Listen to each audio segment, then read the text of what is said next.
Hello student, आज हम लोग 11th क्लास की केमिस्ट्री में जो चैप्टर पढ़ रहे हैं, तीसरा तत्वों का वर्गीकरण तथा गुणधर्मों की आवर्तता, ये इस चैप्टर का चौथा वीडियो है। हम लोग इस वीडियो में पढ़ेंगे आधुनिक आवर्त सारणी। हम लोगों ने मेंडलीव की मूल आवर्त सारणी को पिछले वीडियो में पढ़ा था और वहाँ पे उनके फैलेसी को भी हमने डिस्कस किया था, पर मेंडलीव फेल हो गए थे। तो उन्हीं बिंदुओं को सुधारते हुए बाकी सभी जितने पॉइंट थे मेंडलीव के, उन्हीं को रिपीट किया गया, कुछ उसमें करेक्शन किया गया और जो आवर्त सारणी हमें मिली उसे हम modern periodic law and Mendeleev modern periodic table कहते हैं। इसमें हम लोग आज देखेंगे कि जो मेंडलीव की जो मूल आवर्त सारणी थी उसका जो आधार था वो परमाणु द्रव्यमान था, जो कि सही नहीं था। उसी के कारण कुछ कमियां भी हमको देखने को मिली थी। लेकिन जो आधुनिक आवर्त सारणी बनाई गई है, जिसको रेडियो एक्टिव कुछ पदार्थ समस्थानिकों की मदद से समस्थानिकों और संभारिकों की खोज के बाद एक वैज्ञानिक आया जिनका नाम मोज़ले था, उन्होंने इस पर काम किया और तब जाकर के ये पता किया कि परमाणु के जो भौतिक और रासायनिक गुणधर्म होते हैं वो उनके परमाणु द्रव्यमान या परमाणु भार के आवर्ती फलन न होकर के परमाणु क्रमांकों के आवर्ती फलन होते हैं।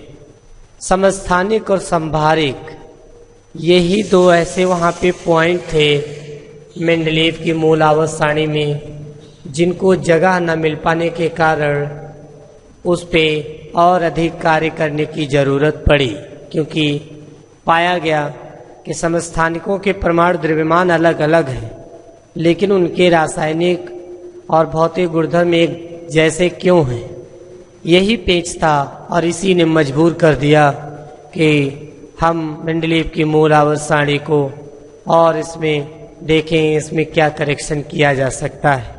तभी जाकर के मोज़ले नाम के वैज्ञानिक ने ये कार्य किया और इस बात को जाना कि जो तत्वों के भौतिक और रासायनिक गुणधर्म होते हैं वो उनके परमाणु क्रमांकों के आवर्ती फलन होते हैं। और ये बात बिल्कुल समस्थानिकों पर और संभारिकों पर लागू भी होती है, क्योंकि समस्थानिकों के परमाणु क्रमांक समान होते हैं, बेशक उनके परमाणु द्रव्यमान अलग अलग होते हैं, लेकिन परमाणु क्रमांक समान होने के कारण उनके भौतिक और रासायनिक गुणधर्म समान होंगे। ये बात फिक्स है और सही भी है।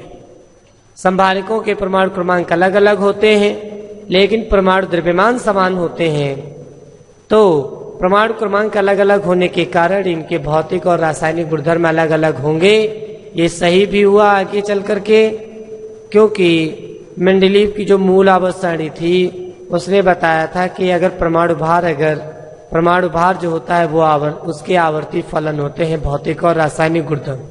तो भाई बताइए, संभारिकों में तो परमाणु भार समान होता है ना, तो जब परमाणु भार समान होता है तो इनके रासायनिक गुणधर्म अलग अलग क्यों हैं, एक जैसे होने चाहिए। तो इसी बात को उन्होंने करेक्ट किया था मोज़ले ने। ठीक है, तो मैं इन्हीं बातों को मैं फिर से एक बार आप लोगों को फिर से एक बार जो है रिपीट कर रहा हूँ। रेडियो एक्टिविता समस्थानिक व संभारिकों की खोजों के बाद मोज़ले नाम के वैज्ञानिक ने सिद्ध किया कि परमाणु क्रमांक तत्वों का मौलिक गुण है। परमाणु क्रमांक क्या है? तत्वों का मौलिक गुण है, ना कि परमाणु द्रव्यमान। परमाणु द्रव्यमान उसकी फंडामेंटल प्रॉपर्टी नहीं है, बल्कि फंडामेंटल प्रॉपर्टी जो है वो है एटॉमिक नंबर, परमाणु क्रमांक। अतः मेंडलीव के आवर्त नियम में परिवर्तन किया गया। मोज़ले ने 1913 ईस्वी में आधुनिक आवर्त नियम दिया, जिसे मेंडलीफ का आधुनिक आवर्त नियम कहा जाता है या भी कहते हैं। यहाँ पे ये 2 बार हो गया है, मिस्टेक हो गई है। इस नियम के अनुसार तत्वों के भौतिक और रासायनिक गुण उनके परमाणु क्रमांकों के आवर्ती फलन होते हैं। अर्थात यदि तत्वों को उनके परमाणु क्रमांकों के बढ़ते हुए क्रम में रखा जाए तो एक नियमित अंतराल के बाद समान गुणों वाले तत्वों की पुनरावृत्ति होगी या पुनः वो आते रहेंगे। एक निश्चित अंतराल के बाद समान प्रॉपर्टी रखने वाले तत्वों की रिपीटेशन होगी, वो फिर से आते रहेंगे।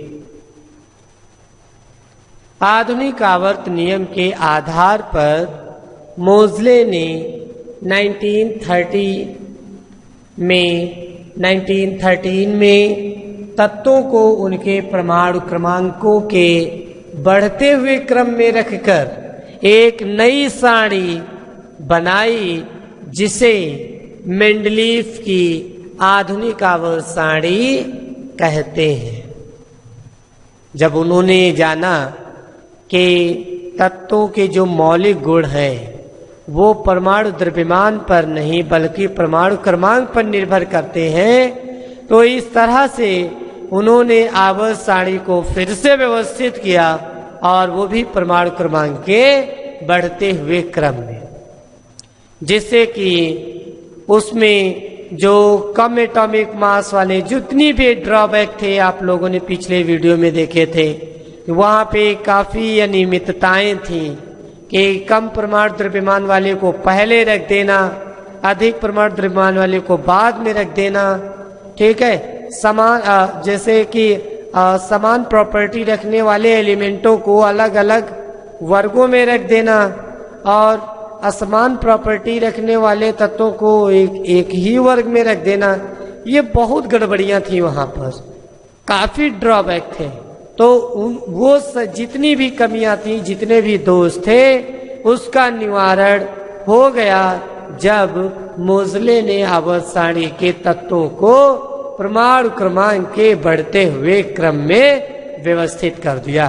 तब जाकर के उनकी सभी समस्याएं सॉल्व हो गई, जो समस्याएं मेंडलीफ के सामने आई थी, जो दोष आए थे, तो उसको मोज़ले ने दूर कर दिया। तो इस तरह से इस आवर्त सारणी की कुछ विशेषताएं बनी, और उन विशेषताओं को हम बताते हैं। जैसे पहली जो विशेषता थी, आधुनिक आवर्त सारणी को 36 पंक्तियों और ऊर्ध्वाधर स्तंभों में बांट दिया गया। 36 पंक्तियां बनाई गई और ऊर्ध्वाधर स्तंभ बनाए गए। 36 पंक्तियों को आवर्त कहा गया। आवर्त को इंग्लिश में हम पीरियड कहते हैं, पीरियड कहते हैं, ठीक है, पीरियड कहते हैं। और ऊर्ध्वाधर स्तंभों को हम वर्ग कहते हैं, या फिर उसे हम समूह भी बोल सकते हैं, या फिर उसे हम ग्रुप बोल सकते हैं इंग्लिश में। तो हम सबसे पहले आवर्त की प्रॉपर्टी का अध्ययन करेंगे, और फिर उसके बाद में हम वर्ग को देखेंगे।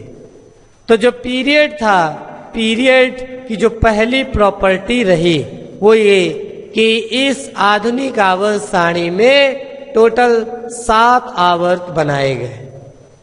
ये 7 आवर्त 36 पंक्तियों द्वारा बने होते हैं, जिन्हें श्रेणियां कहते हैं।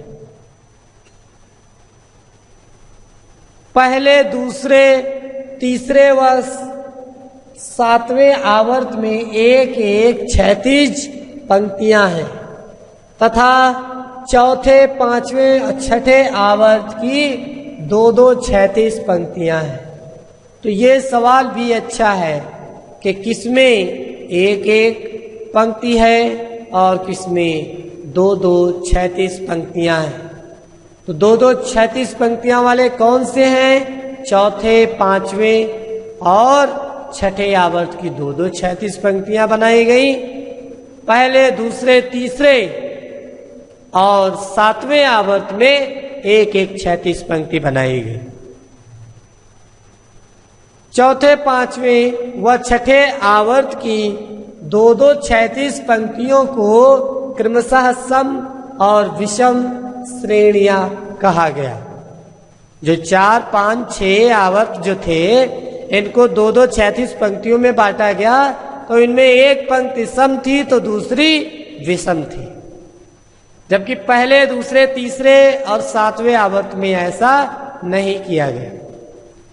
पहले आवर्त को अतिलघु आवर्त कहते हैं और इसमें केवल दो ही तत्व हैं, हाइड्रोजन और हीलियम।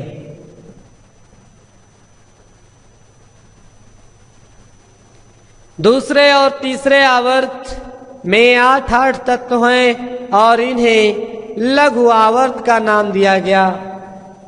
लघु आवर्त का नाम दिया गया। चौथे और पांचवें आवर्त में प्रत्येक में 18 तत्व हैं और इन्हें दीर्घ आवर्त कहा गया। छठे आवर्त को अति दीर्घ आवर्त कहते हैं तथा इसमें 32 तत्व हैं, परंतु इनमें से 14 तत्वों जिनका प्रमाण क्रमांक 58 से लेकर 71 तक है को सारणी से बाहर नीचे की ओर अलग से एक श्रेणी बना करके रखा गया है। इन तत्वों को दुर्लभ मृदा तत्व, जिन्हें हम रेयर अर्थ मेटल कहते हैं अथवा लैंथेनाइड्स कहते हैं। सातवें आवर्त को भी अति दीर्घ आवर्त कहते हैं, अति दीर्घ आवर्त कहते हैं और यह आवर्त अभी अपूर्ण है, इनकम्प्लीट है यह पीरियड। इस आवर्त में 32 तत्व अभी भी हैं जिनका प्रमाण क्रमांक 87 से 118 है, किंतु इसमें से कुछ तत्वों का स्थायित्व क्षणिक होता है, मतलब वो बहुत कम समय के लिए ही स्थायी है। अर्थात हम ये कह सकते हैं कि वो हाईली अनस्टेबल है, बहुत ही ज्यादा अस्थायी है। इनमें से 14 तत्वों जिनका प्रमाण क्रमांक 90 से 103 है को सारणी से बाहर नीचे की तरफ अलग से श्रेणी के रूप में रखा गया है। इन तत्वों को एक्टिनाइड्स कहते हैं। ये लैंथेनाइड के टच करती हुई नीचे सबसे बॉटम में रखी हुई है श्रेणी। लैंथेनाइड और एक्टिनाइड को बिल्कुल अलग रखा गया। सातवें आवर्त में यूरेनियम प्रमाण क्रमांक जिसका 92 है के आगे के सभी तत्व वैज्ञानिकों द्वारा कृत्रिम रूप से लैब में प्रिपेयर किए गए हैं, प्रयोगशाला में बनाए गए हैं। इन सभी तत्वों को ट्रांस यूरेनिक तत्व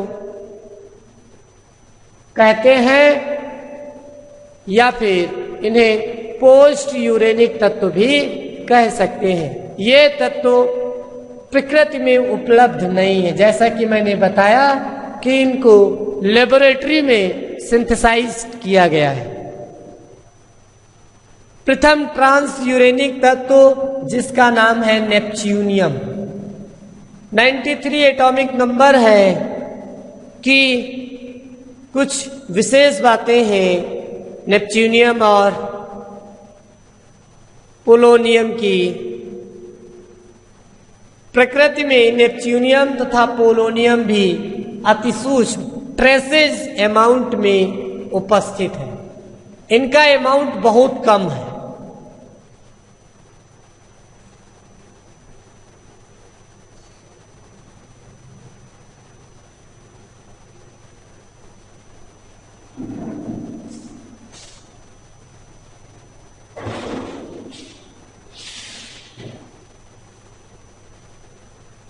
विभिन्न श्रेणियों तथा आवर्तों में तत्वों की संख्याएं सारणी में दर्शाई गई हैं, आप देख सकते हैं। तो ये जो प्लूटोनियम तत्व है, ये पोलोनियम नहीं बल्कि प्लूटोनियम है।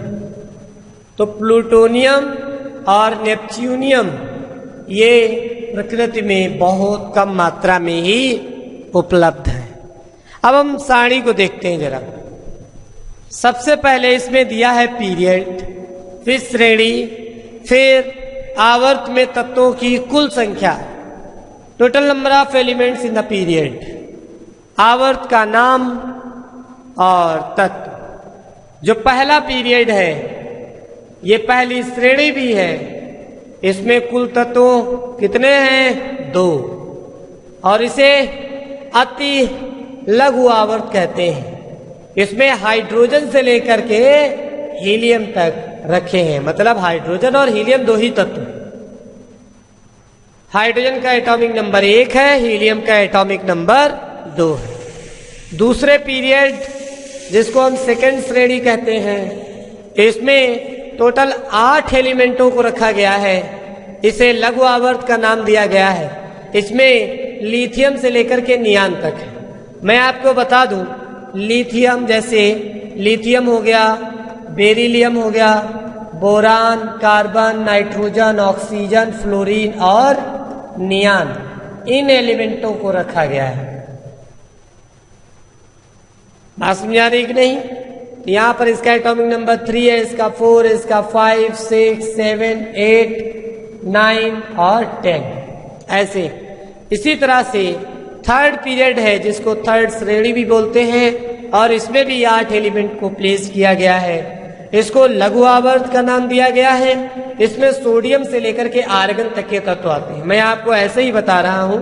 सोडियम मैं लिखूंगा नहीं, यहाँ पे आप नोट कर सकते हैं। आप कॉपी को अपने ओपन कर लीजिए और नोट कर सकते हैं। सोडियम हो गया, मैग्नीशियम हो गया, aluminium, silicon, phosphorus, sulphur, chlorine, और फिर उसके बाद में आता है आर्गन जिसका एटॉमिक नंबर 18 है तक यहाँ उसमें रखा गया है।